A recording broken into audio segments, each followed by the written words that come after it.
already turned it off. Well, that was the first noise that we heard was you saying something about something. I said I already turned it off. My I phone. asked her if all of her volumes and all her electronic devices were off. And I said yes. So you caught us midway through a conversation as I was hitting the, hello, everybody. Thanks so much for being here. Appreciate it. It is another fine Wednesday evening because you're here hanging out with us, and we're going to be talking about fish today. That's right. Talking about fish. That's how we're going to roll.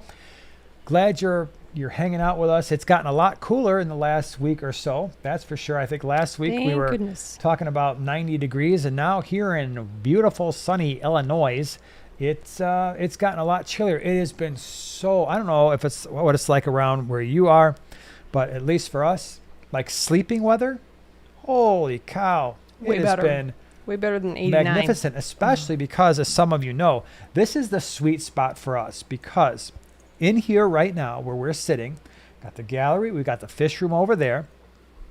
We have not had to run the air conditioning now in probably 5-6 days.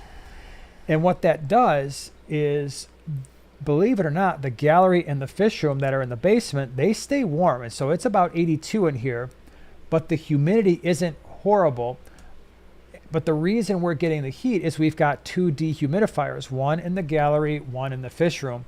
And those 2 things have been kicking out enough heat to keep the fish room nice and warm. Wow, for us, this is magnificent. The rest of the house, maybe 70, and I know you're going to be like, think this is crazy, but like 73, 74, tops at 75. You're probably like, that's still really hot. Not for us, it's not. It's when we're used to 78 in the house and we're getting down to like 73, and then at night it might get down to like 70. We're like, oh, it's cold. We got to do something here. So it's been awesome. And then really for the rest of the winter, we should be in pretty good shape because then when we're heating the house to 76, 77, maybe a little bit warmer, this basement we open up, there's a vent right over here. It stays nice and toasty at 82. The rest of the house, because it's a dry heat, because, you know, it's wintertime, it's very, very nice. So we're excited about that situation. And also excited, this is my segue. I'm really good at it. Not. Thank you so much for Adam and Donna for being new prime timers. Just saw that roll in. Really appreciate it. Glad you're here. Hope you enjoy it. Welcome to a weird world. Yeah. What we're doing tonight is we are going to spend not a ton of time, but we are going to spend a little bit of time. And I don't know why, but I've been thinking about this. I've been pondering it lately. And that is, to me, and I don't know if it's this way around where you live, but it just seems like African cichlids in particular, they're not as popular as they once were. And we're coming from a frame of reference in terms of swaps, in terms of videos that do well on our channel, and how they've changed over time. In terms of just overall demand, it's been really interesting. And so we're going to talk about that and talk about how that could change and talk a little bit about how, at least the way I perceive it, and I'm not saying that's 100%, my perception is reality everywhere, but it just seems like that's the way it is, certainly in our region, to be sure. So we'll talk about that a little bit later. But before we get into that, videos that have happened over the last week or so. Sunday did a video where I talked about some awesome fish. Hope you had a chance to check it out. If you haven't, hope you do. Monday on the Tank Talk podcast, that's the YouTube channel that John and I do, we had a great discussion about substrate. Does it ever get heated? Yes, it does. Especially substrate, I would think would bring out like... Substrate, we argued about substrate for an hour. Yeah, we were taking substrate, gravel pieces and flinging them at each other. The cameras? No, it was, so that was a really good discussion, though. So if you haven't seen that on the Tank Talk podcast, it's definitely worth checking out. Today, you did a wonderful video, and yes, I did watch it before you even asked me these things. I'm like, you did? Because you heard me watching it. Yeah. Yep. You heard me say, that's just silly. So what did you talk about on the small scape? Like one of my descriptions. 10 scaping styles that I think anybody can do. Yeah. Even me? Well, can I pull off one? Yeah. Okay. That's good. Yeah. I should have used yours as one example. And think of a fun name for it. So, and I'm not going to let this go, even though I'm sure you'd prefer that I do. You might have seen it, but on Sunday, your other channel, which is now revived. Yeah, I'm going to talk about it. I'm going to get yelled at about this later on because she's just like, it doesn't relate. It does. No, it doesn't. So It doesn't relate. on YouTube, Container Joy is your gardening channel, which you had running for a while, and then it's been a couple years, but now you're posting to it again. You released. I was so proud of you. So publicly, I want to say I'm so proud of you. I definitely watched that video. So if you like gardening and you like plants, you like containers, you like. Hold on, it's your channel. You explain it. You're just gonna go way off the rails. It's more. I would consider it more decor. So it's not true gardening because it's container gardening and decor, which can be inside, outside, but basically seasonal, just seasonal fun and festivities, thrifting and whatnot. It's just craziness. Container Joy, check it out. Yeah. You went over and you did some plant stuff. I went over and I did some plant. Imagine that. You went over doing some plant stuff. You did some plant stuff on that channel. That was Sunday that video came out. And then, of course, last week, I'm sorry, Prime Timers, we were recording the Tank Talk podcast stuff all day. I didn't get a chance on Thursday to put a video out. Sorry about that. I recognize it, but tomorrow, I have no excuses. It will get done because I have things that I want to share. You should do one that's twice as cool. Ooh. I don't know if I have that kind of cool factor going on. Although if I start from a really low, thing, I can probably achieve that. So, and then of course on Sunday we'll have the double whammy, Prime Time and a Container Joy again. Is that the plan? Yeah? You? Sunday? Sunday. Probably. Okay. I don't know. I don't know what's going on there, so I don't want to commit you to anything, So maybe. Okay, anyway. So that's that. Places we're going to be, places we've been. Again, thank you to everybody who came out to the Greater Chicago Cichlid Association swap.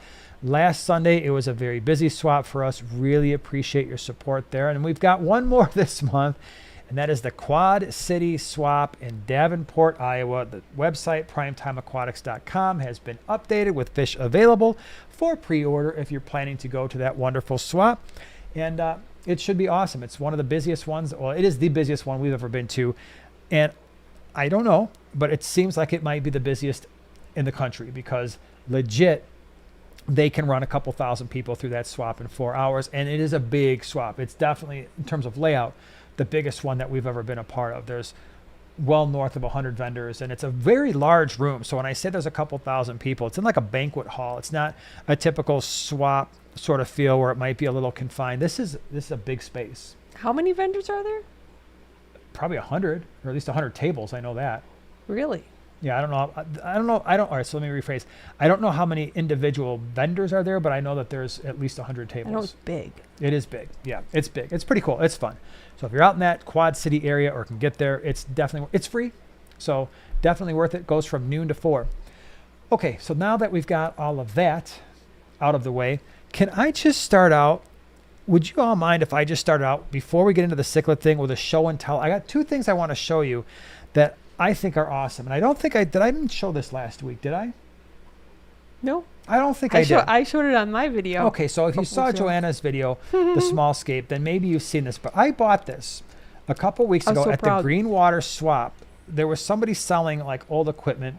And I got this air pump. Check this thing out. It's probably impossible to read. Yeah. It's got a glare. It reflects, yeah. So here we go. There you go. It says Star Deluxe, and it's 110 AC. Now, I would never use this. I am not brave enough to plug this thing in because I don't know what era this is from.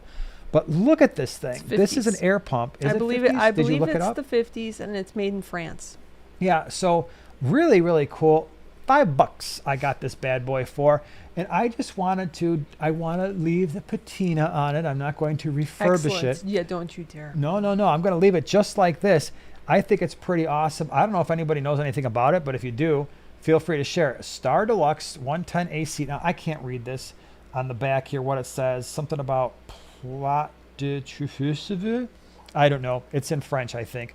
But really cool thing. It is Paris. Okay. It's a compressor. All right. But that is pretty awesome. And then I want to show you one other thing that I got this past weekend. And I'm sorry. I don't know the dude's name who gave this to me, but he's the nicest guy in the world. Yep. And he's like, hey, I hear that you like older aquarium equipment type stuff. And I'm like, yeah, he brought me this bag, and I really appreciate it. And if you're watching, feel free to take credit for this awesome thing, because I would appreciate you doing that. So check this out. This is an old hang-on back filter. Now, I don't even know. I can't figure out for the life of me. So here's some intakes, right? And maybe they go with this thing, but check this thing out. It's got this giant pump, and this says Aqua Master, Supreme Aqua Master. Is that what that says right there? I think that's what it says. Supreme Aquamaster Power Filter Model something. Yeah. So look at this, and this part comes out. So this is like a big, heavy-duty filter. It's a hang-on back. It's got to be super old, but I don't remember seeing this. That's why I thought it was so cool, because I don't remember seeing anything like this when I was in my early fish keeping years, at least not this style. So it's got this big motor out here. Where it comes from, I don't know. So pretty cool. Now, again, I don't understand, and I haven't thought about it yet, but so what's happening here is this thing. Hold on. Stop. Hold on. I keep trying to look at the front, and you keep moving it back. Okay. Thank you. So let me show you this. This obviously is a big filter. It's got a lot of space. It pulls water from down underneath this grate. So I would imagine if you were to like put a bunch of floss in here, it would do a pretty good job. But this is pretty cool. I have no idea. I've never used this kind of thing before, but I don't know. I haven't been able to figure out, and I just started looking at it. Do you want me to hold it Like for you? where in the heck the water. This is sealed down here. I thought at first it was sucking it in from down here, but Right. it's It obvious. looks like there's I don't know if we're channels. missing a piece. Like I don't know how the water would get in here, so that it would come out this. I'm assuming that. Well, no. I'm assuming this is a return, but maybe it is not. Maybe this is actually the intake.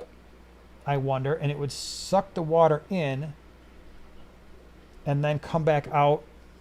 I don't know. This is cool though. I like that. Bruce says he used to have a filter like that. Would love to be able. I'm going to have to sit down, figure out how that kind of works. Again, I don't think I'm brave enough to plug it in, but it was really cool. I love that. DIY, what's up? Plus, put it in the tank behind you. Just see if the pump works. Not really into public, me zapping myself. It would be very entertaining for everybody else. I get that, but I wonder if, like, we took bets, which one would be more likely to maybe, I don't know, send some current out in some kind of a direction, this thing or the other one. But I just thought it was cool. I thought it was pretty interesting that those are old pieces of equipment, and I love them. So anyway, that's that. That's what I wanted to say there. And yeah. So wait, second floor. Shannon said that Ryan remembers those things. They had 3 lift tubes that just hung over the edge. So that's kind of what I was thinking too. Right. But how? All right. So the way that would work, obviously, then is as long as you've got. I don't know, because you'd have to have some kind of a suction thing, right? Well, Rink says, hey, Andy, the U-shaped tubes bring the water from the tank to the filter over the top. Okay, so that's kind of what I was thinking. So then, hold on. Yeah. So it would just be like this, right? But then are we just creating suction and just kind of, as long as this thing has suction, it's going to be okay? Sort of thing? I guess so, right? Yeah, that would make sense, because the water would be up here to create suction, and as long as it pulls in a little bit of air here, then yeah, I guess that would be good. Yeah, power outage. Sorry, didn't mean to bump the mic here. Power outage, guess what? This is not going to be self-priming. Keith says, Aqua King, Aqua Master, the 2 pipes you have, their uptakes, charcoal and filter pads. I had 5 of them. Nice. Pretty cool. What era? Do you remember? Because like I said, I went from, as a kid, the corner filters, the plastic ones, and then I know we went to hang on backs, but I just don't remember them looking like that. I just remember them being like almost like a hard green plastic from what I can remember. Yeah, MNC says, yes, it works off of suction. Okay, that's awesome. The tubes had a check valve in them. Okay, nice. Very cool. So that's why I brought them here, because I knew that there would be some people here who had maybe used those before. That is so cool. Okay, so that's that. Just wanted to show that to you. The other thing, of course, is 1970, says Martin. Okay, that would have been, so I would have been such a small kid at that point. Like I said, I didn't start keeping fish until I was 6, which would have put me right around 78, 79, maybe as starting to be a fish keeper. Noel said this week on Vintage Aquarium Electrical Fires. That is pretty much Tuning in now. Yeah. He had to redo the thumbnail. His beard hair was sticking straight out, back, into the left. Yeah. And that was how Primetime Aquatics ended. Yep. I'm not going to plug those in. Those are for display purposes only. S. Martin says 70s. I saw 70s. that. I saw that. Best But era. thanks for, telling us that after the fact. 1970s. Mm-hmm. All right, everybody. So anyway, I thought that was pretty cool. Wanted to take a few minutes today, like I said at the beginning, and talk about, I really wanted to focus on African cichlids. I am very curious for those of you who are watching both live and then later on in the replay, for those of you who will watch on the replay crew, does it seem to you like African cichlids, and I'm thinking particularly about the Lake Malawis, the peacocks and the imbunas, that they just aren't as popular as they once were? Like they hit a heyday.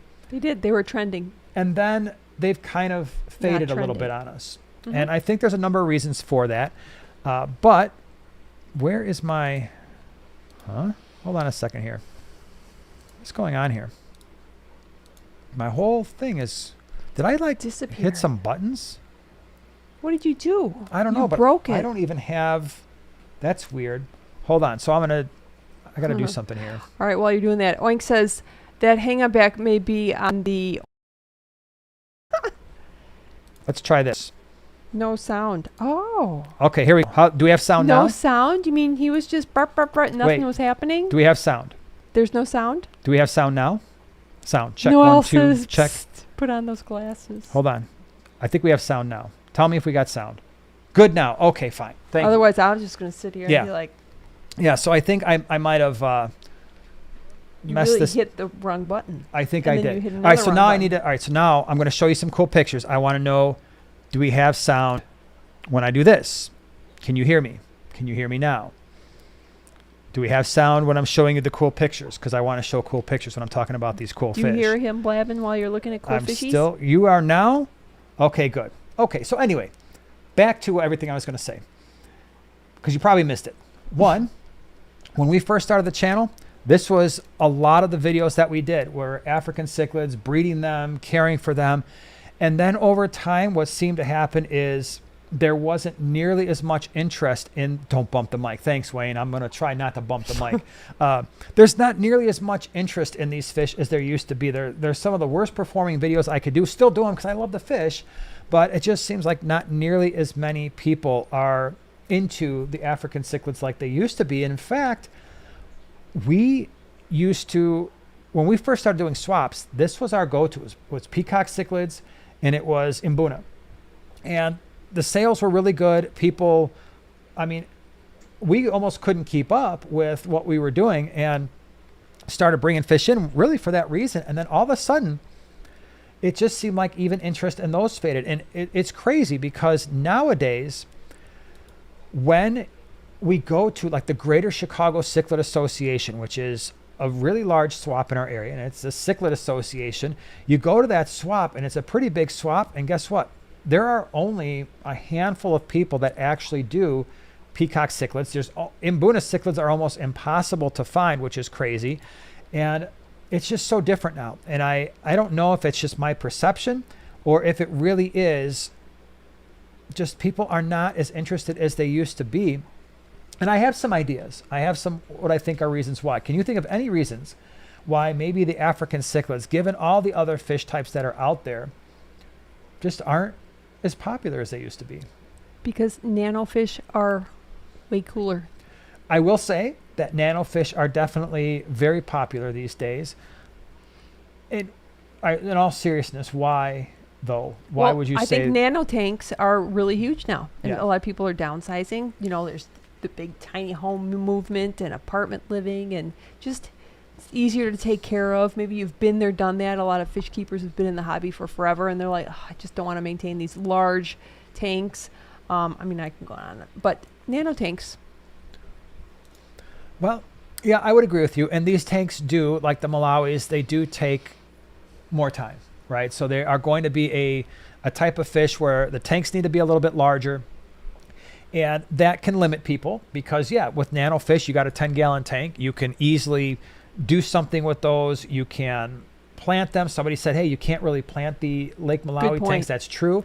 That would be sometimes, you know, you've got bad. some people can use some Java fern every once in a while. Maybe if you pot some of that, you know, so they're not digging it up, that might be okay. But I, for the most part, have never been able to put anything green in an Mbuna tank, peacock or Mbuna tank, that wasn't eaten. That goes all the way from guppy grass to hornwort to all the Java fern. They ate that. They ate Anubias. So yeah, planted tanks, for the most part, that is something that's going to be really hard to do. You need a larger tank. So I would say for even an Mbuna tank, they stay smaller, 4 or 5 inches, most of them. I still think a 40 breeder, unless you're just, I've got a pair, I'm just breeding them in a 29, you could do that, or a 20 long. But if you want to keep a group, I think a 40 breeder is pretty close to the bare minimum. 55 gallon. That Mbuna tank I was showing you was a 75 gallon. So you're into it for more space. A lot of people, I saw some comments here about the aggression, right? And I know that's one thing you don't like about, you know, any fish that's aggressive, you find it stressful. And you've said that a million times. Stressful. Even though, so we, right behind me on my side of the live stream, right there, that is an Mbuna tank. That's a 75 gallon. So I love these fish. They're yellow labs and Pseudotropheus solosi. And I absolutely love them. I think that they're great. The problem I'm having is exactly the opposite of what most people have in terms of problems. Normally, this is a fish that's really active. So they're out and about. And even some people find that a little bit stressful. The fact that they're always on the move. They're usually chasing each other around. And in my tank, that 75 gallon, there's not a single nipped fin anywhere, but they're constantly chasing each other around. Not necessarily to be over aggressive or to wipe each other out, but that's just what they do. And a lot of people find that to be, if you're trying to relax, you know, when you're looking at your aquarium and enjoying it, well, that's a little bit hard to do. It is. I actually find the peacock cichlids to be more aggressive towards one another, and I actually think that they require an even bigger aquarium. And so the Mbuna, I don't have a problem keeping those in a 40 breeder. I certainly don't have a problem keeping them in a 75 like I've done before. But the peacock cichlids, and these are the Mbuna that you're seeing that just popped up on the screen, but the peacock cichlids, I really like to keep them like these guys here. That was a fish room tour I did of Mike Helwig's fish room. Great, but I like a 6-foot tank for the peacock cichlids. If you're going to do it all male, the females are kind of like the boring silver or tan, depending on the fish. But I really do want a 6-foot tank. And manage the aggression for the male peacocks, to me, is a little bit more problematic. It's a little bit harder to do than the Mbuna. The Mbuna just tend to figure it out a lot sooner, unless you've got some really, really aggressive ones. Now, this tank here, I'm going to pause this for a second. These were mostly chilled out, but you're going to see some fish in here where you're like, not really.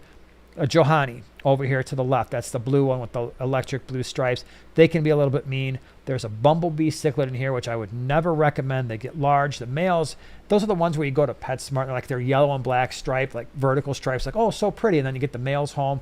They get large. They get aggressive. They basically turn mostly black and brown, and they're not super pretty. Kind of like the Aratus, those who ever kept those in Mbuna. They have the yellow and black horizontal stripes.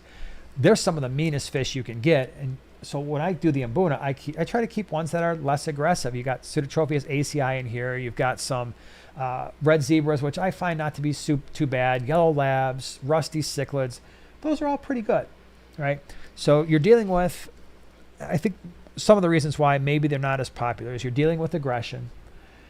Not really for beginners, because beginners don't want to see fish chasing each other around. They freak out. You almost always have to overstock these fish, and most people don't, especially if you're newer to fish keeping. It's a little bit harder to get that right at first. Once you're used to it, it's not too bad. But there is an overstocking issue there that you have to deal with. So you got a lot of filtration going on. You can't plant the tanks. Somebody else was talking about dirted tanks. Yeah, that is definitely out because they're going to dig, and then your tank is going to be absolutely annihilated when that happens.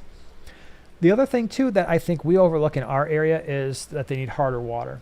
All right, to really thrive, harder water with a higher pH. And a lot of the United States, or at least some of it, don't have that harder water with a higher pH. So then you're messing with your water parameters, maybe using crushed coral, aragonite, some type of African cichlid mix, like the Carib Sea stuff is pretty good. So all things to consider, right? For the most part, look at that's us paused back in the day. That was a good pause. Love it. But they do have some upsides, I think. Can you think of any upsides? Like if you were going to defend keeping them? Besides, like, their color. Well, that's an upside. Yeah. That's the main one. They kind of like a nice. They very personable. Yeah. Big personality. Big color. I would say that's all true. So we don't like to admit this in the freshwater fish keeping community, but can we just admit this? And I know I've said this before. Watch it. We do have saltwater envy. Most of us do. I don't. Yes, you do. You No, I do. don't. You just don't know it. And here's why. I'm going to tell you what you have and you don't know it. Same with everybody here. All right. So you may be sitting there like, I don't have saltwater envy. Yes, you do. Just kidding. Maybe you don't. But think of how many times it is said, these fish are almost as colorful as saltwater. We do that so often. Maybe not you watching this, but I know a million people who those words come out of their mouth. This fish almost looks like saltwater. Because we inherently know that saltwater fish, when it comes to color, there is no competition. Yes, there are beautiful freshwater fish. You've got discus that almost look like saltwater. You have the mbuna, the bettas. Peacocks, the bettas. There are the rainbow shiners, which are amazing. There's a million really awesome fish, but I think that's one of the main reasons why you get into mbuna.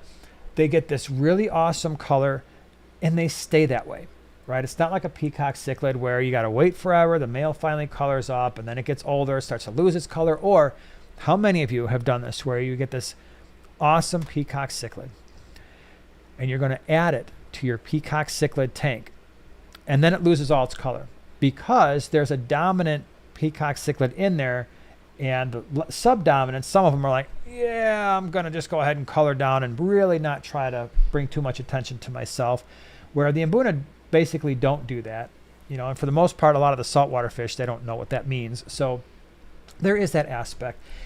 The other thing, there is something about cichlids in general. Most of them have in common. Can you think of what it is?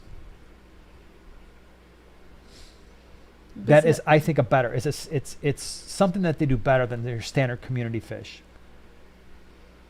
Like, what do they have? Most of you are thinking it right now. What do cichlids have that most community fish do not have? Besides color. Can you think of something? Starts with a P, ends with a anality. Ends with personality. I already said personality. Yeah. Okay. All right. Yeah, they are. Did I not say? Brendan says hardy for sure, but personality, I think, is. Yeah, they're very personable. Oh my gosh! If you've never kept cichlids before, and especially the African cichlids, well, not especially, but holy cow, you want to talk about a fish that just seems to recognize you as a human being. They see you as the person you are, and they appreciate you for the person that you are. It's true. There is something rolling around in their noggin. Now, it's not always good, right? Sometimes they're like, you know what? What's rolling around in my noggin right now is that other fish in my territory and how that other fish needs to be taught a lesson. I'm going to go educate that fish. I understand that. But they are fish that they seem to communicate with their owner and with one another. You don't believe me? I know this is not African, not Lake Malawi, but look at shell dwellers. They are constantly communicating with one another, showing off, doing the little side, and same with the mbuna, where they do the little side, flicker there, and flaring fins and figuring out their territories. You don't see that with a group of neons. I'm sorry, Joanna. Green neons are they're pretty fish. You don't need to. I think we all know when you're looking at a neon or a rasbora or a barb, you just know there's no marbles rolling around in there. They're like, I'm swimming and I'm swimming and I'm going to look nice and I'm going to swim and I'm going to eat and I'm going to swim. Not my dwarf rasbora named Spot. He locks eyes with me. He says good morning. He looks for me. I look for him. We're best friends. Okay. So, but they still, and I read a book one time. Good. One time I read a book. And it was an alphabet book. I got all the way up to W. It was great. It's the farthest I've ever gotten. That's when I got you the alphabet poster. It was a pop-up celebrate. book. Yeah, it was really great. All the letters popped up. And when remember I got that. to W, I was like, wait, there's a U and then there's a double U? Why don't they call the W a double V? It should be called the double V. Should be. Yeah, let's start the new trend, right? A, B, C, D, F, G. That's as far as I can get there. Follow it with Z. Yeah. But the point is that these fish look like they have something going on. They look like they are thinking all the time. And I really love that. So between the color and the personality, you can have a real winner there. And so if you haven't tried them, I know they're not as popular as they used to be. And like Brendan was saying, these are hardy fish. You know, they get ick. I'm not worried about it. I don't think I've ever had an ick disaster with Mbuna cichlids because you can turn up the temperatures into the mid 80s. They don't seem to care. You can salt the heck out of them, 1 tablespoon per easily 3 gallons. They don't care. Throw all the ick you want in there. Heck, I was using copper safe with those guys. Like, yeah, whatever. And I've never worried that much when I'm like, oh, ick, here's a Malawi tank.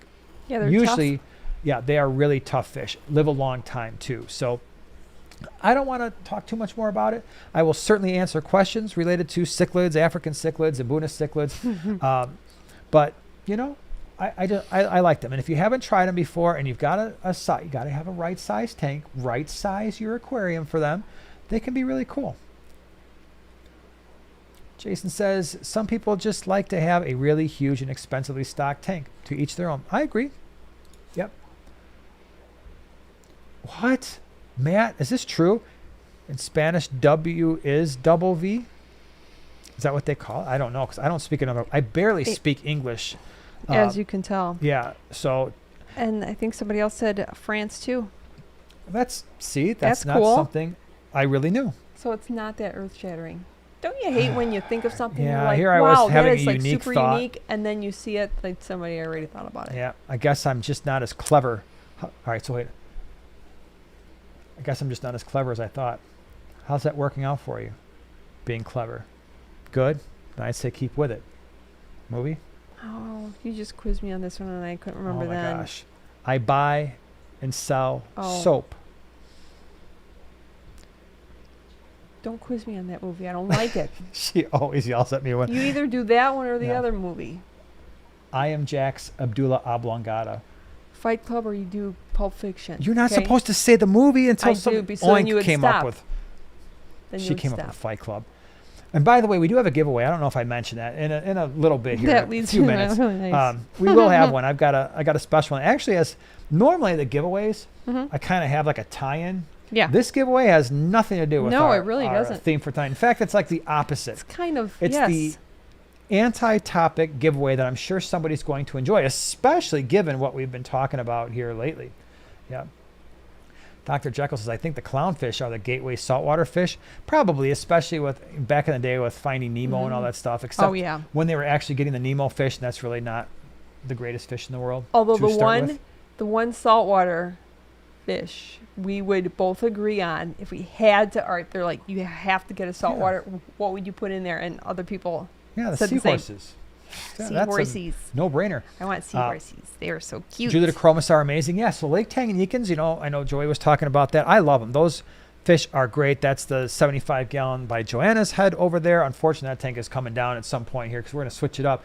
But we've had lots and lots and lots of Lake Tanganyikan cichlids. Often stay smaller, easier to keep, smaller aquariums, not like the Lake Malawis. And the aggression can be a lot easier to deal with, too. I haven't seen my Dovai had great personality, but it was just evil. Yeah. Dovai, if you don't know what they are, you can look them up. They get huge. That's the type, and you cannot. I don't know of anybody who's ever successfully kept dovi with other cichlids, unless they had like a couple 1,000-gallon tank, maybe then. But for the most part, those are fish that just want to more or less rid themselves of all inhabitants of a tank that they are in. But yeah, maybe a massive. All right, so I do remember watching a video many years ago, and this guy had massive aquariums. It was like a fish room tour, and now I'm really struggling with who did that video and where they were, but the aquariums were thousands of gallons. I think he had 2 of them kind of like almost in a row right next to one another, and I thought maybe there was some dovi in one of the tanks, and then he had some other bigger tanks, but like all of these tanks were thousands of gallons, and now for the life of me I can't remember who that was or who did the video, but it was crazy. Greg, the microtenopoma are awesome. We have a group of those in our 40 breeder, at least we did. I'll have to see how many we have left in there. Right now it's covered in guppy grass, so it's hard to see what's going on in there. But I love those fish. Kind of shy. For us, they go crazy for live baby brine. I heard that they wouldn't convert to live foods. Ours did just fine. I never had a problem with them just eating flakes. Oh, I know. I saw Sharpie Aquatics here. Hey. What's up? They were going to go to the GCCA, but they were celebrating their anniversary. Happy anniversary. That's a good reason to miss a swap. It's also a great reason to celebrate. You know, it's a good place to celebrate. Could do that. Just throwing it out there for you next year. You know, it's just something to keep in mind. Hey, surprise! Where are we going? To the swap. And that's how they didn't make it to the next anniversary. Taking marriage advice from me. Josh, though your 33 long Shelly tank inspired me to free up one of my own to put a colony of Maltese in with Brazilian pennywort as a top cover plant. Amazing fish. They have great personalities. Totally agree. The Maltese and the Similis are probably 2 of the easiest. Look very similar as well. 2 of the easiest shell dwellers to keep. Again, you got a 20-gallon. You can absolutely keep those fish. Crazy awesome personality. Not a lot of color, but really good personality. Ooh, Jennifer says the hurricane is here in Georgia. Monsoon rains, but only a little wind. Stay safe. I don't know what's worse, the monsoon rains or the wind, but wind is usually what knocks power out, right? Monsoon rains keep you in your house, unfortunately. Mm-hmm. Hopefully nobody loses power, you know, in that area. I saw that it was kind of going up Florida into Georgia, and I don't know how far north. I actually saw where there was a projection where we would actually here in the Chicagoland area get some rain from that moving just basically straight north. I thought it was odd because usually with the hurricanes, they kind of get close to the United States and bounce off and then kind of head back east again. Yeah. Or, you know, stay southwest or southeast. And this one just looked like it was going straight north. It was different. So hopefully everybody's stay dry and hopefully everything's okay. Demo says, I want a cowfish. I like cowfish. Yeah, they're pretty cool. Dog-faced puffer. Remember that? It really does look like a dog. It really does. Remember that? I can't even tell you what I thought you were going to say. I thought you were going to call me a dog-faced pony soldier for a second. I don't know why. Dog-faced puffer? Yes, remember we used to see that one at the fish store? Aquarium Adventure? No, I don't remember that at all. I do, because when I saw it, I was like, it really does look like a dog. I mean, look it up. Okay. Look it up. It looks like the face of a dog. It's very weird. Huh. Nicholas, thank you so much for the super chat. Have a 30 long. Looking for cichlid breeding project. So a 30 long, huh? I'm going to assume with that 30 long that you're looking at pretty close to 4 feet in length, 44 to 48 inches in length, which means you've got a short tank, you have a long tank, and you've got a probably like a foot high, a foot wide, something around that dimension, which means you have tons of options, but most of the options that I would consider would be Lake Tanganyika fish. So any type of shell dweller, Maltese, Similis, you could do Calypterus, you could do Signatus. Pick any shell dweller. You could absolutely do that. You could also do a lot of the rock or any rock dwelling fish from Lake Tanganyika. So the genus Julidochromis would be really great.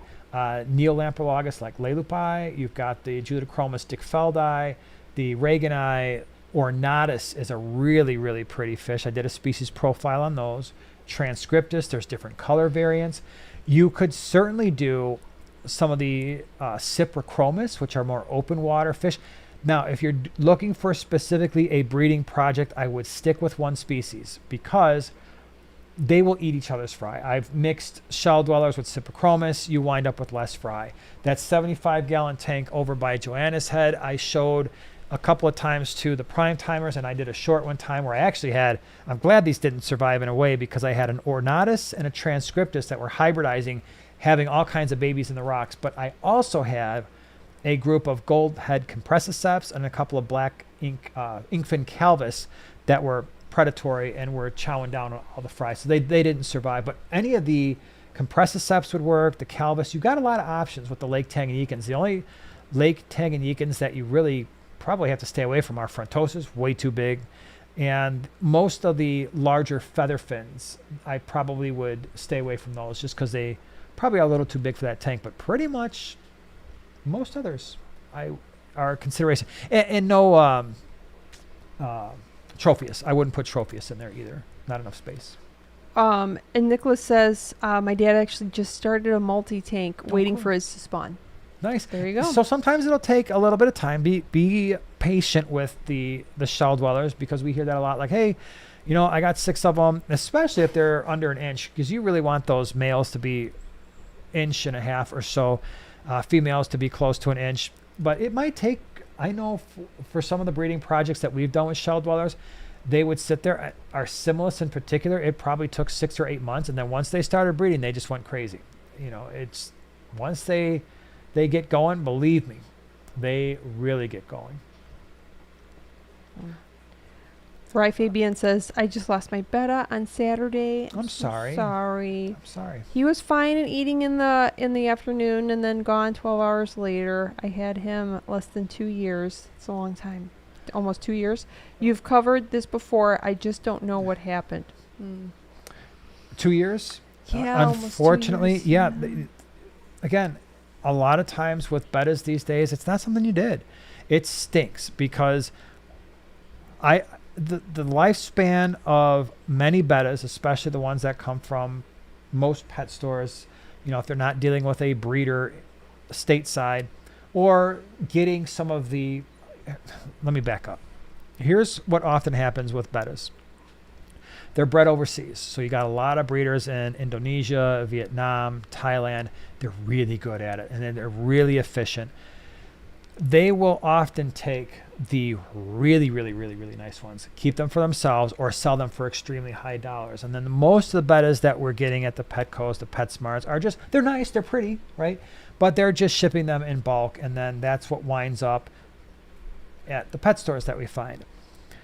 I think what's happened over time is, again, you're line breeding these bettas to get better finnage, different types of fins, different color morphs, and all of that is having an impact on their overall genetic, what we call their genotypic health, the genes, the way that they are interacting with one another in terms of the proteins they produce. And I do think that we're seeing more and more and more bettas that are prone to tumors, prone to blindness, more susceptible to disease, probably have a weaker immune system. And I think a lot of that is just due to the line breeding that's occurring, where you accumulate genetic mutations in these lines that are not easily bred out unless you start crossing them with other types of bettas that have also been line bred that may also have genetic mutation. But sometimes if you can cross 2 line bred strains, you might not get the colors that you're looking for, but you might have at least corrected versions of because every organism has 2 sets of genes.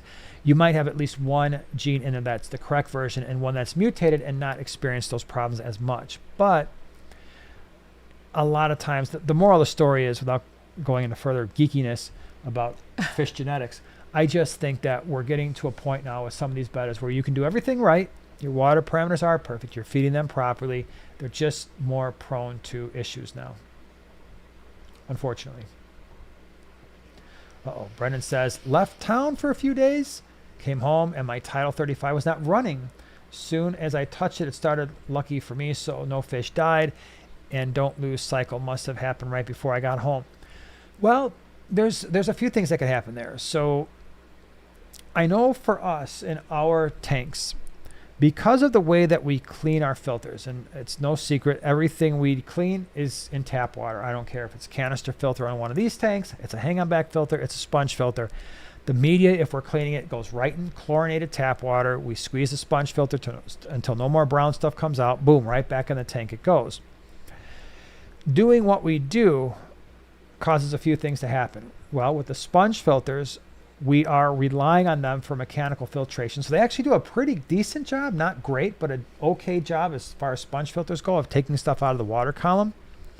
But at the same time, every time we clean them in tap water, I've shown scientific papers. I did a science series video on this.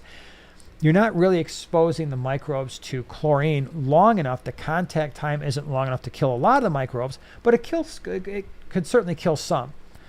But all that happens is, what winds up happening is the surfaces in your aquarium, the rocks, the wood, surfaces of plants, the upper levels of your substrate, they take on a larger role of the nitrification process, what we call cycling, ammonia to nitrite, nitrite to nitrate. So it is possible sometimes to have a filter go down, and as long as there's enough oxygen in the tank, really not have anything happen, because you've got the beneficial bacteria growing in all other parts of the aquarium, and so you don't wind up with the ammonia spike or the nitrite spike. Now, if you are, that would probably not happen if, like, let's say you were a bare bottom tank, no substrate, no decorations. In that situation, your filter goes down, most likely you're getting a massive ammonia spike pretty quick. So yeah, there's just some differences. Guess what time it is?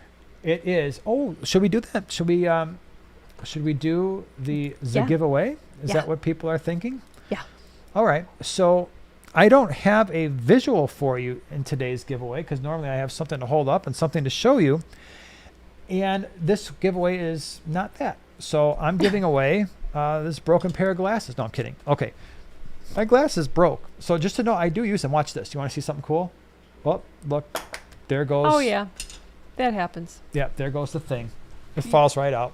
So now I have to put this piece back in every once in a while, because it's Well, just grab another of your like done four did broke. pairs that you have scattered around the house. Okay. So let's talk about what we're doing here.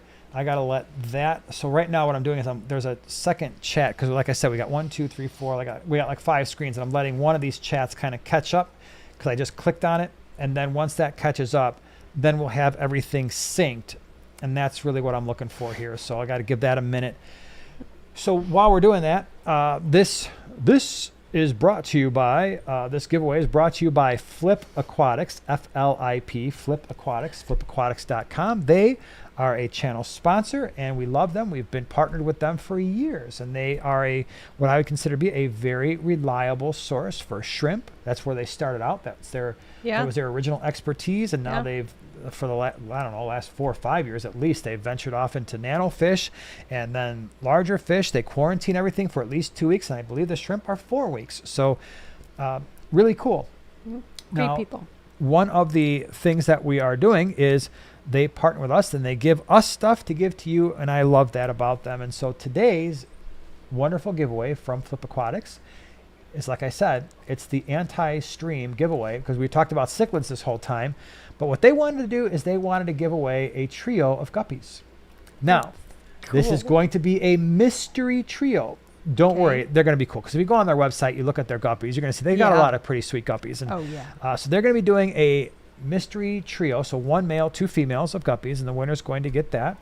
And let's talk about the way that you are going to win said giveaway. What we're going to do, and you like to remind people, and I know that our moderators do as well, make sure that you are on all messages, live chat. It's still going to prioritize the messages that you send. So you're going to have to trust us with our 1, 2, 3, 4, 5 screens. When they all match on our screen, which they often do, and if they haven't, the 1 or 2 times they haven't, we've figured that out. But what you're going to do for this one, now there's 2 things. Okay, hold on, I lost my thing here. So 2 things we have to do. Okay. Don't start typing anything just yet. Okay, so no typing just yet. You have to tell me the following. You're going to pick a number. Now, don't type yet. Okay, You're going to pick a number. Don't type yet because there's two things between 70 and 80. But then you also, in that same thing, you have to tell me what my favorite gourami was on Sunday, and you can go. So the number between 70 and 80, along with my number one gourami pick. That's what I want to see. Done. Wow. Oh, wow. That happened real fast. So, oh my gosh. I am so proud of all of you, though. Wow. Even the people who got the number wrong. There are a lot of people who watched that video and knew what my favorite was. That is very impressive. That so sure is. you can stop typing the numbers now. We're going to go ahead and just double check because I saw it pop up real quick. And again, we like to check all of our 67,000 screens. It always makes me feel like I work at NASA with all these screens. Yeah, or like war games or something. Yeah, live streams are like my favorite because I feel like saying, we're not losing the ship or whatever. Doesn't he say that? Who? The guy who wears the white tie and the white vest. What are you talking about? On Apollo. Oh, sorry, I should have been more clear. Apollo 13. Yeah. We are not losing the crew. Okay. Great movie. It is a great movie. It's one of those movies I like to just sit down, chill out, watch about space disasters. She always gets mad at me because we watch movies. Yeah. You know, I'm at like night, tired. And I'm like, let's watch A Few Good Men, or let's watch Apollo 13. She's like, how are you supposed to like relax? I'm like, I don't know. I can relax just fine. No. All right. So are we in agreement that this is the winner? Where's your... Right yes. Here. Okay. So show the number. Number is 79. And Dr. 79? Jekyll and Mr. Hyde, you said Pearl Gourami and you picked 79 and you did it real fast. Both of you got it correct. Get it? Yeah. So you are the winner of tonight's giveaway. Yahoo! So all you have to do is go and send us an email with your information, mailing address, and all that stuff. Actual name, because I'm pretty sure that's probably not your real name in the email, but you're going to send that email to Primetime Giveaway. Singular. Primetime Giveaway at yahoo.com. And then we will make sure that you get this trio of guppies. Thank Just you, so you know, everybody, whoever guessed sparkling gourami, that's what he should have picked as his favorite. Yeah, so you know. Well, I have my own mind. I'm my own man. And I pick things based on my opinions. So, by the way, if you haven't watched that video, I hope you do. It was fun. It was a fun one to make. Lee says someone is going to open up that box looking for 3 guppies, and instead there's going to be an old rusty pump in there. Don't plug it in. All right? Yeah. We don't need any guppies? electrical fires that happen from a French-made pump in the 1950s or whatever this thing is. This thing is heavy, too. I mean, it is. If we ever had an issue in the fish room with like a bad guy, this is my go-to right here. This will be my go-to. French pump. Yep. I'm going to be like, you know what, bad guy? Are you sure you want to proceed with your bad guy ideas? Because I got this in my hand right now. And it's heavy. Do a workout with that bad boy. Oh, MNC says I want a giant gourami. You can have them. Oh my gosh. Giant gourami, huh? A giant take for a giant gourami. Mm-hmm. Oh, yeah, you're right. Sharpie's right. Ed Harris. Thank you. Yeah, Ed Harris. That's the guy. That's the dude. Very good. Man says I pretty much buy everything from Flip Aquatics. They have great stuff. I'm glad you you agree. I think that is the case too. We've gotten so many shipments from them, plants and fish, and pretty much everything does what it's supposed to do. Plants grow, fish live. Love it. Just love it, man. New slogan. And they do a rather entertaining live stream. The Coffee with Flip. Gosh. They got the whole crew. The crew is like, I wish I had a crew. They make me wish I had a crew. Me too. You know what? I'm firing you. I'm going to go get a crew. I was going to say, you can fire me because then I'm going to go work for them and I'm going to have a crew. I will be in the crew. Oh, hold on. This is not working out. You're going to go to the crew. Well, wait. So if I fire you, you go to the crew, and then I hire Rob's crew. So that in Aquashella, what we did, we freaked Rob out because all of his crew, we got them to wear Primetime Aquatics shirts. Yeah. And then, what was it, like Saturday morning? They were in our booth, like working it. Yes. And he's looking over. There's nobody, none of his employees are in his booth. They're all in our booth, and they're like catching fish and stuff. And he's like, what's across going on? the main aisle, he's like, what is going on here? I'm like, sorry, man. They're primetime aquatics people now. That was They were really all wearing funny. the shirts. It was awesome. One can only hope to have a crew someday. Yep, it'd be pretty cool. Also says my pearls they're big. Huh? Oh, that's their names. Chunkers, Gordon Ramsay. Nice. Chungus, Chunkers, and Gordon Ramsay. That's Love so it. funny. That's so cool. Jason says, can you do a pistogramma in a carpeted aquarium? I would say so. They don't dig. They don't eat plants. So I would say so. Give them some caves just to kind of call a home. I don't see why not. Oh, okay. So Oink Oink's wants to. failure is not an option. That's right. Oh, Figure it out. that's right. Yeah. That was a great line. Mhm. Although, fun fact, I always think of these things that people should sell. You know, if you go to some place and you're like, oh, that's what I really want to see.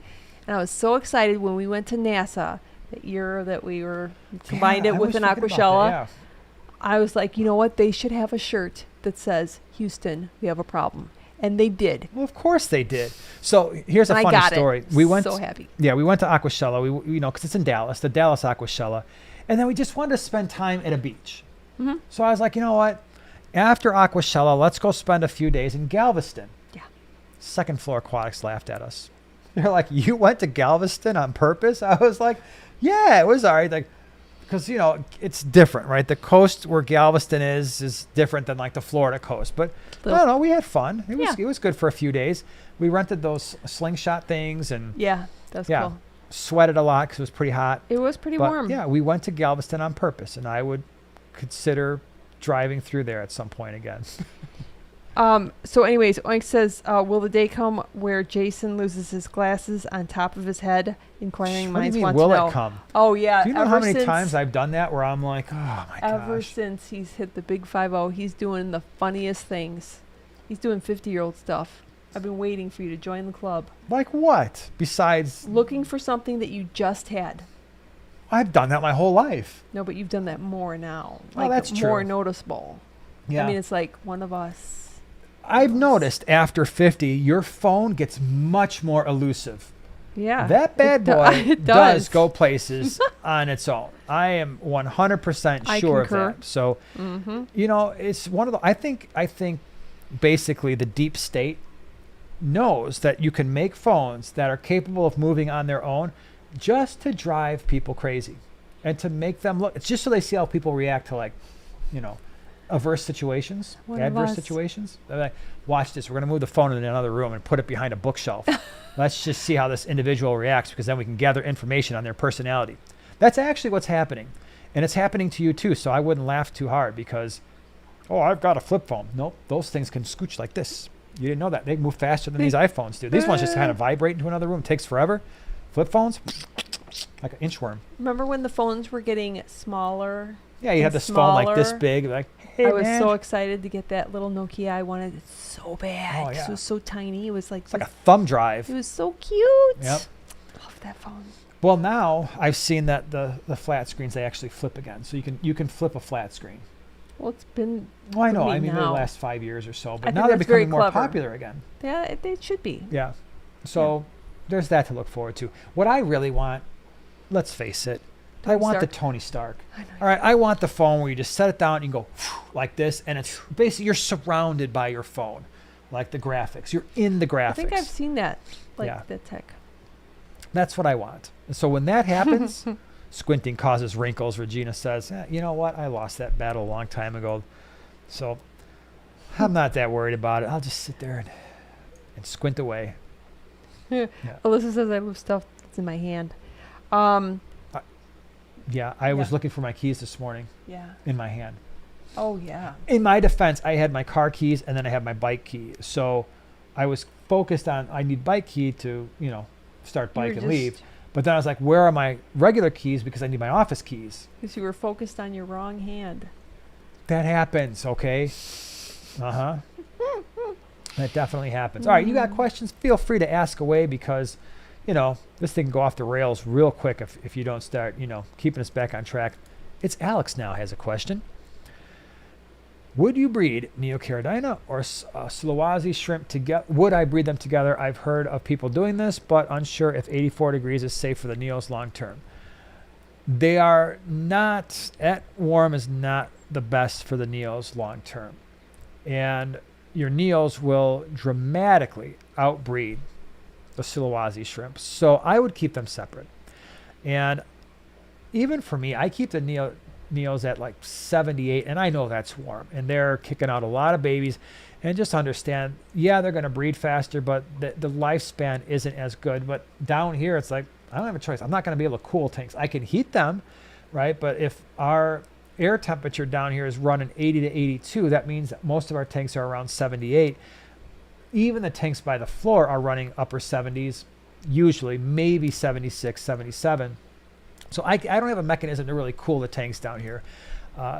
And my Neos, like the Blue Dreams, we bred most varieties of the Neos, and they breed well at 76, 78, 79, maybe even 80, but they do burn out faster. So just be careful, which also means the smallest problem in your tank is going to be magnified when you have issues too.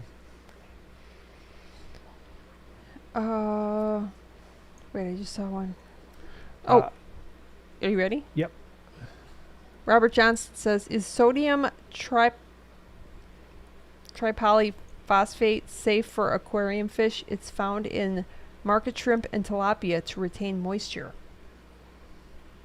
I never thought about it. I would say on the top, off the top of my head, not something I'd really want in an aquarium.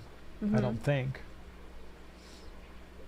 I mean, when I add salt, it's usually obviously just pure sodium chloride. But I don't. So here's the thing too, is I don't use aquarium salt because our water is fairly hard, and I've never found a need for it. I know a lot of people are like, oh, it can be used to prevent disease, and there's a certain amount of truth to that if you want to do that in a quarantine tank. But I don't put salt in any of our aquariums on purpose. So our water is decently hard. I don't know. I don't know. It's probably not something that I would do. All right. Rebecca says, my African dwarf frogs are mating like right now. Do I need to do anything special for them to lay eggs? Baby froggies, I have. so cute. I've only kept them twice. Maybe somebody else knows, but I have never bred them. I don't even know when we've had multiples, if we had a male, female. So that's a great question. I have no idea what you need to do. Definitely, if you've got fish in there, they're going to eat eggs. They're going to eat the little tiny, what I'm assuming are going to be very, very small inhabitants. So if you've got fish in there, you're going to need to just have the frogs only. From Yossi, I have an 18-gallon long bookshelf tank with plants. I want to keep Harlequin rasbora, about 15 of them. Can I do a flag, acara, or keyhole cichlid as the centerpiece? I want a cichlid to be a centerpiece. 18-gallon bookshelf? Yeah. 18-gallon bookshelf is going to be probably a 3-foot tank.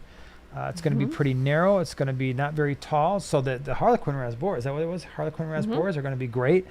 I might go with a slightly smaller cichlid, just because that tank is going to be so narrow and not very tall. And what were the cichlids? What were the two? Keyhole or flag acara? Flag acara.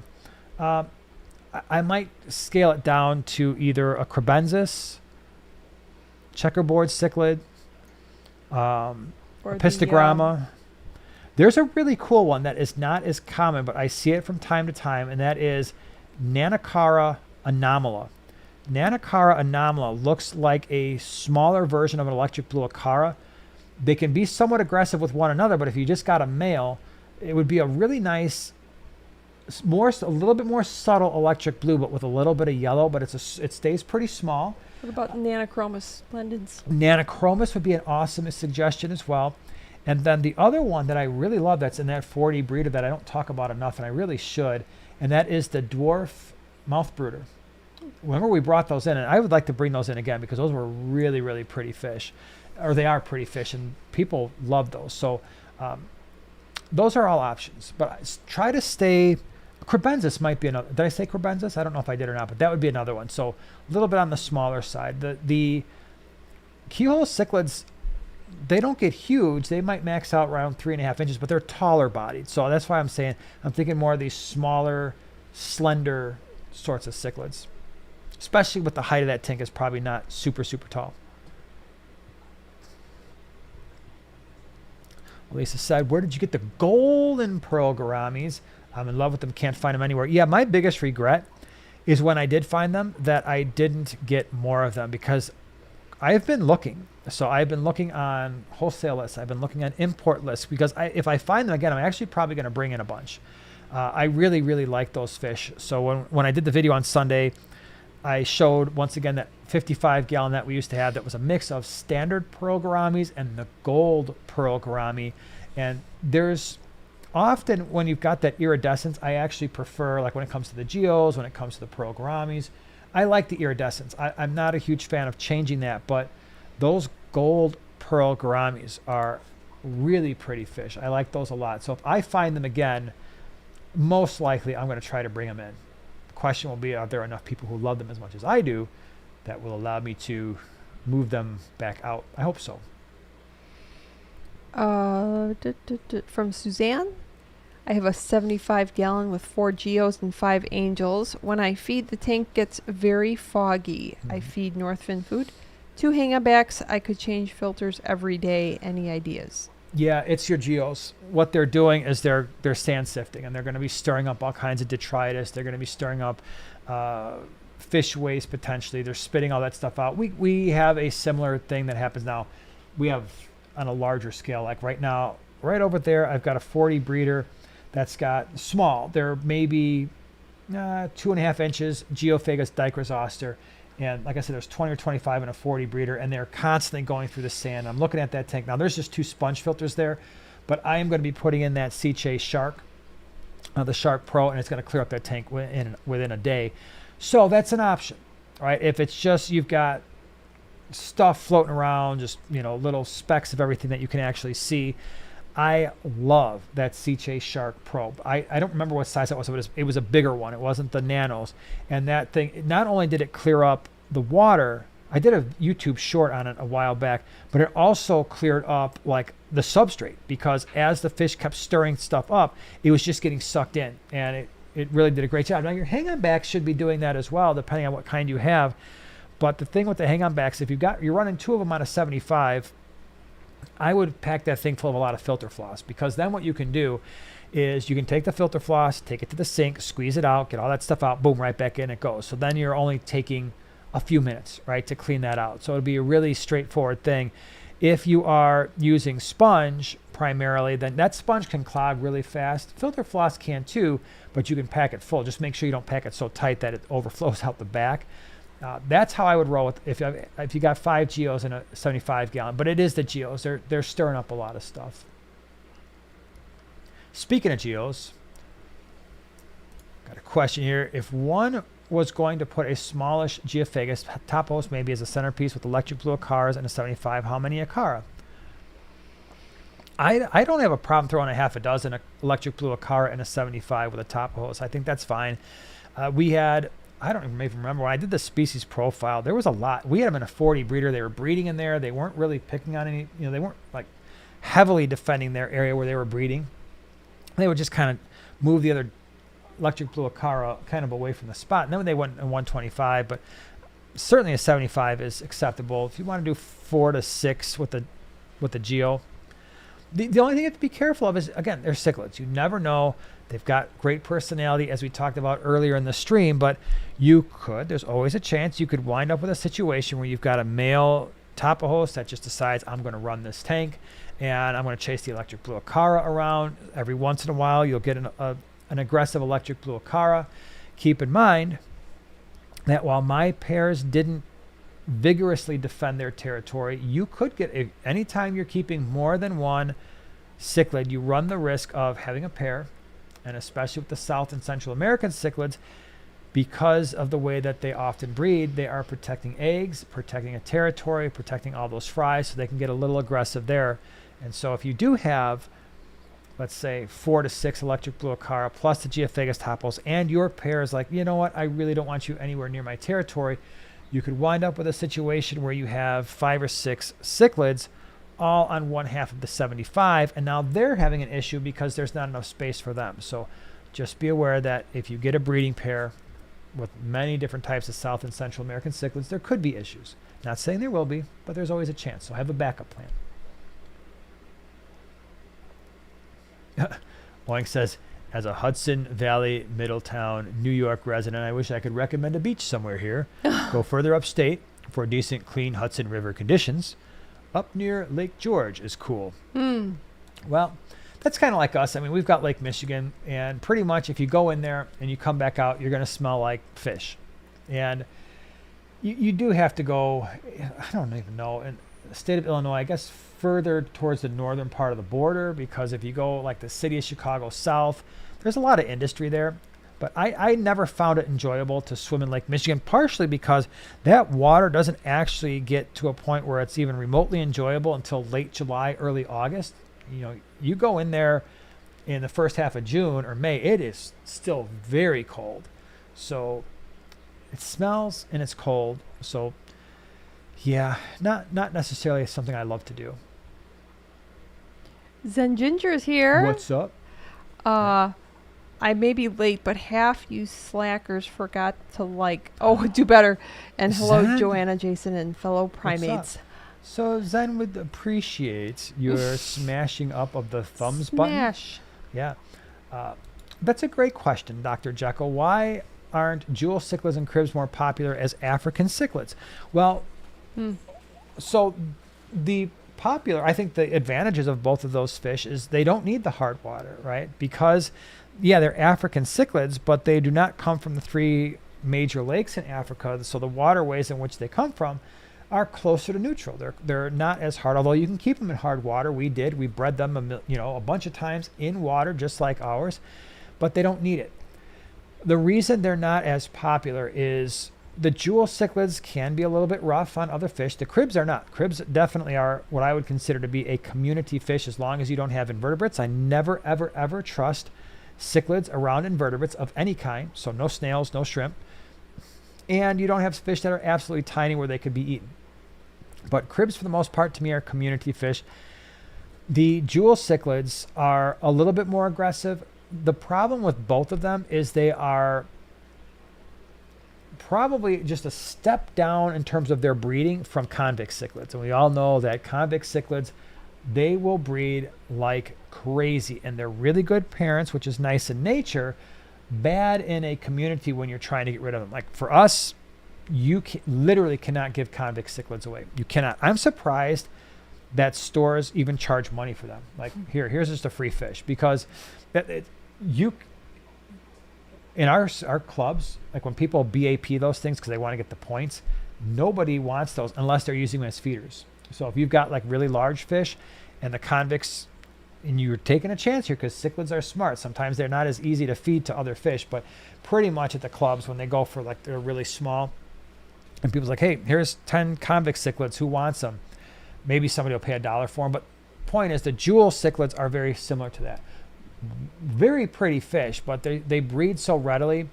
It gets to a point where if you breed them and you try to take them to a pet store, the pet store's like, I can't take 50 of these things. I'll take 10 for free. You're not getting anything for them because they're going to take up tank space. And the cribs do that as well. Cribs, once they start breeding, they just keep breeding and breeding and breeding. And so it becomes really difficult to move the fry after a while. And for us in our area, they're giveaway fish if you can find somebody who will take them. I love cribs. So I've mentioned before, I had a 75 gallon with like a dozen of them. I thought they were super cool.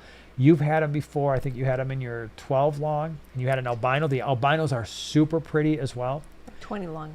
Like cribs? Yeah, 20 long. 20 long, yep, sorry. And then I also had I actually, one of my biggest regrets was I did a jewel cichlid species profile. It was a really early video. The video quality is not what probably you're used to seeing if you watch the channel lately in the last few years, but that group of jewel cichlids was had some of the deepest purpley reds that I've ever seen in a jewel cichlid. If you were to ask me, which fish do you regret selling at a swap or getting rid of the most? I don't know if I would regret a fish more than those, like getting rid of that. I wish I still had that tank. And then we had the, what were the other ones that were down here? Yeah, I know, I like those. They were like jewels. They were, oh my gosh, what are those? They're not turquoise. What were they? Somebody here knows. When I had those 40, I had those, they were like a pink, they were a pink jewel cichlid. They weren't jewel cichlids, but oh my gosh, I cannot remember the name of them right now. I'll remember it like 11:30 tonight. I promise you I will. But they were like the pinkish version of the jewel cichlid. Oh my gosh, what is wrong with me? Anyway, and those fish were not aggressive at all. I kept those in Which the tank 40. were they in? They were in the bottom 40 breeder right here. The one like towards the wall? Yeah. I mean, the 40 breeder's not With even there anymore. With the mangrove? With the slate. Oh, with the slate. Or not the slate, but the flagstone. Oh, does anybody know what I'm talking about? It's the pinkish. And the big giant Anubias blob? Might have been an Anubias blob in there, but it's driving me absolutely crazy. I cannot remember that. Anyway, great fish, far less aggressive, still breed pretty readily. They were kind of expensive when they first came out, and then same thing happened. Everybody started breeding them, and not anymore. Thank you, M&C. The Turkana. Oh. The Turkana jewels. I think that's what they were. The pinkish ones. Yeah. Yep. I guess I never it never registered me the name. Yeah, those were cool. I like those a lot. Like I said, not as aggressive as the regular jewels. Those I would almost consider to be borderline if I had a semi-aggressive, just not completely docile community tank. I might consider throwing those in because they were pretty awesome. Ted Riggs wants to know what YouTubers you watch. Most of what I watch, believe it or not, is not fish related at all.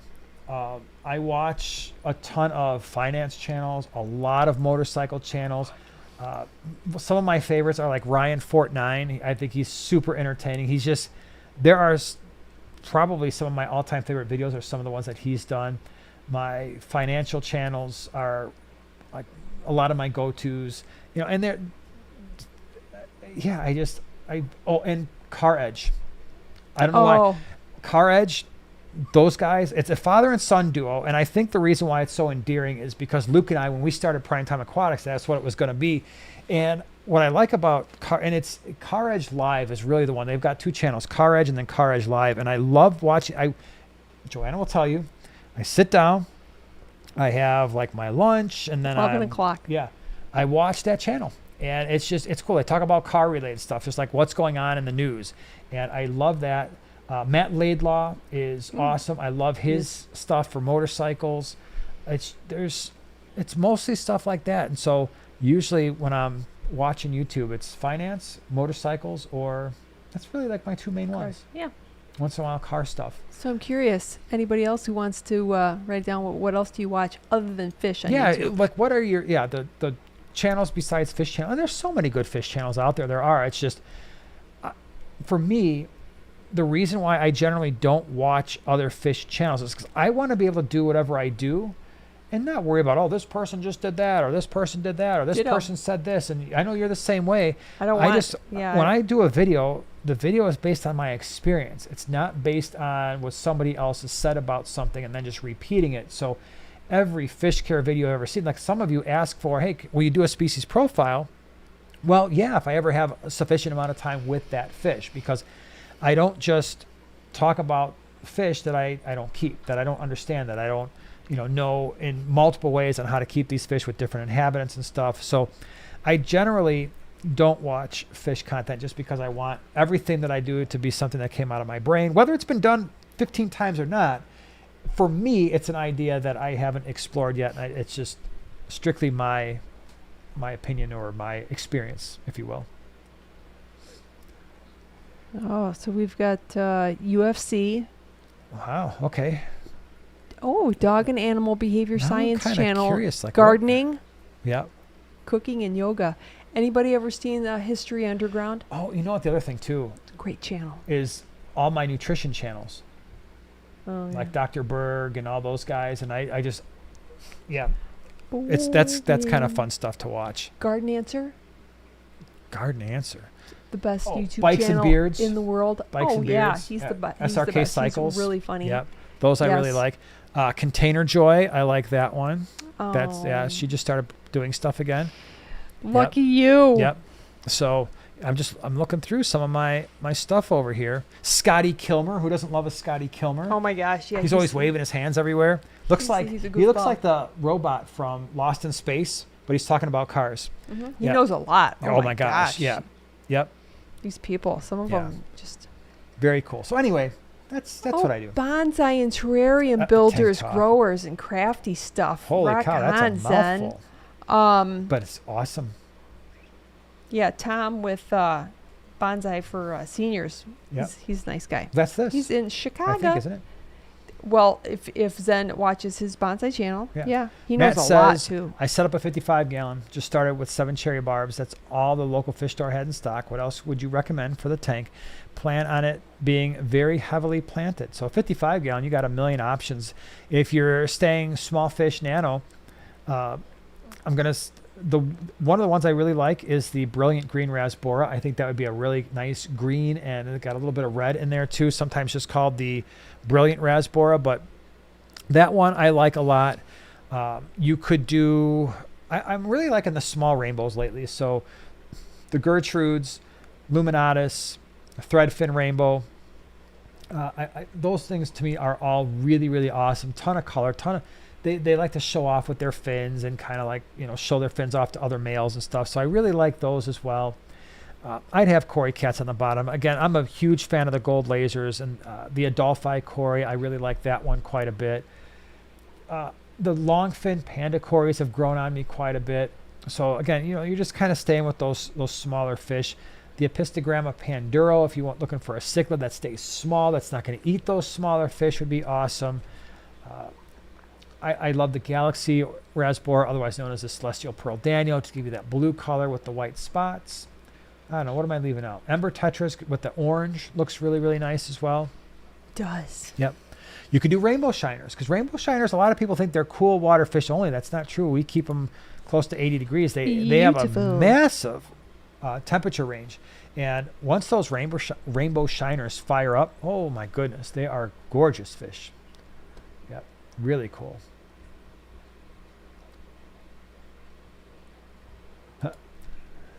Years ago, I once drove to every fish store in town, and I bought every emerald Cory in the city to build a school of about 20 for my 75.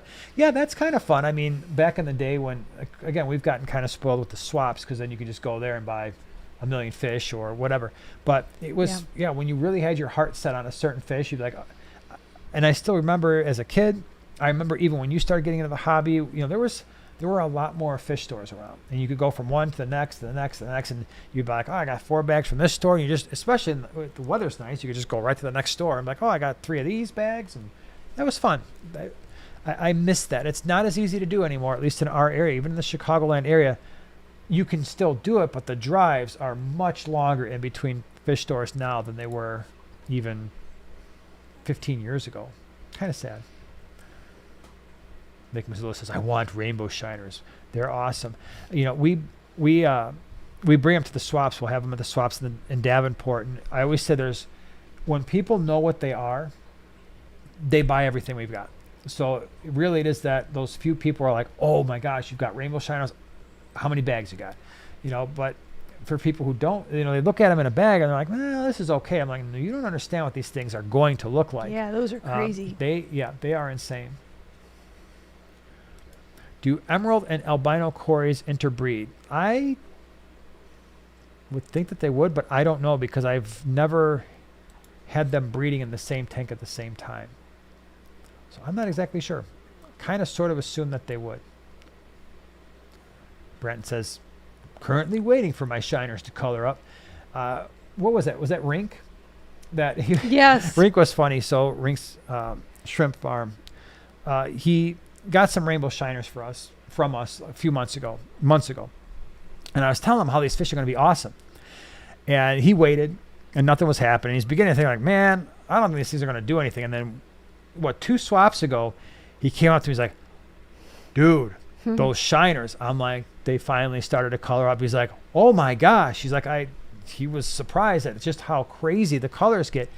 And they are insane. I mean, and they don't always do it. So they are the type of fish where they will fire up, especially if you got males and females together, and they will fire up and get this electric red, electric blue type of color that is just crazy. It looks like they got struck by lightning or something. And then you look at them a half hour later, like, oh, they look still really pretty, but kind of muted a little bit more. And then the next thing you know, boom, they're firing up again. And it's awesome when they do that. It really is cool. Same thing with the empire gudgeons we have in the back over here. When I shot that species profile, they would fire up like every morning. The males would show off the females and get that really super deep red. But I am not kidding you. If I shoved the camera too close to their face, they would color down inside of 15 seconds. Like they would be fired up as red as my shirt and then be closer to tan with a little bit of red, 10, 15 seconds. It was crazy. Misdirection. Yep. Misdirection. Jasmine says, hi, I have a 75 with 2 angels, 5 tiger barbs, 8 albino barbs, 4 cories, and 2 bristles. I've been wanting to add some rainbow sharkfish. Should I? If yes, how many?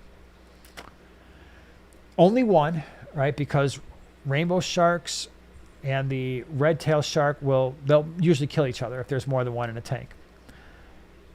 My only concern really is the angelfish, and it's not a really high concern. I think that setup works. Your tiger barbs are feisty. The rainbow shark, I actually think the rainbow shark is not quite as aggressive as the red-tailed shark, and they don't often get quite as big. So yeah, I think 1 is a possibility. The only thing you'll have to do is, as that rainbow shark gets larger, just make sure that you don't wind up with some angels that are being chased around. But I would also make sure that your angels are not being chased around by the tiger barbs, because that can happen. But if it hasn't happened yet and your angelfish are larger and your tiger barbs are more or less ignoring them, cool.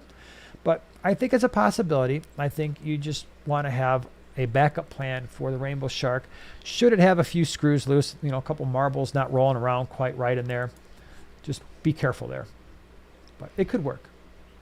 Angie says, have you ever heard of Frontosa's head floating? My mom has 3 that try hard to swim down, and as soon as they stop using their fins, they float straight to the top and their foreheads pop out of the water. And then their forehead and top fin stays out of the water. They do not flip over like regular bloat. I mean, that is a fatty growth, so I wonder if there's an infection in there, maybe. I don't know.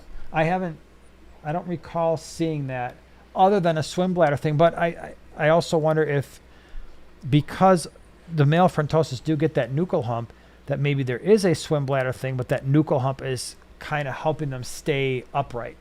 So it could potentially still be a swim bladder thing. Jason GT, what's your favorite glowfish? I don't keep glowfish, but if I had to pick one, probably the angels. We saw the angels the last couple times at Aquashella. They really are very pretty. And they are, last Aquashella in Chicago, we saw some large ones. So that's telling me that these fish are getting to be adult size, which means maybe you don't have the health issues. Not that there were necessarily health issues with other ones, but they are, I mean, they were big. They were like, the bodies were almost the size of my hand. So I think they're okay. But again, I'm not one to really go out and buy them, but if I had to pick, the angels they're really pretty fish. All right. Oh my gosh. All right, everybody. I think we are pretty darn close to calling it a night, because it's about that time. It's about that time. Again, do want to say thank you to everybody who hung out with us tonight and all the people who played along in the giveaway. Thank you for all the great questions, super chats, moderators for hanging out with us tonight. That was awesome. We will be back here again, same time, same place next week. I'm sure we'll have something fun to talk about. As always, if you go through the week, you've got questions that you want answered. We try to answer as many as we can. Write them down, bring them next Wednesday night, and we'll try to get to them. Again, thanks for being here. Have a great week and a great weekend, and we'll see you next week. Nighty night. Bye bye, everybody.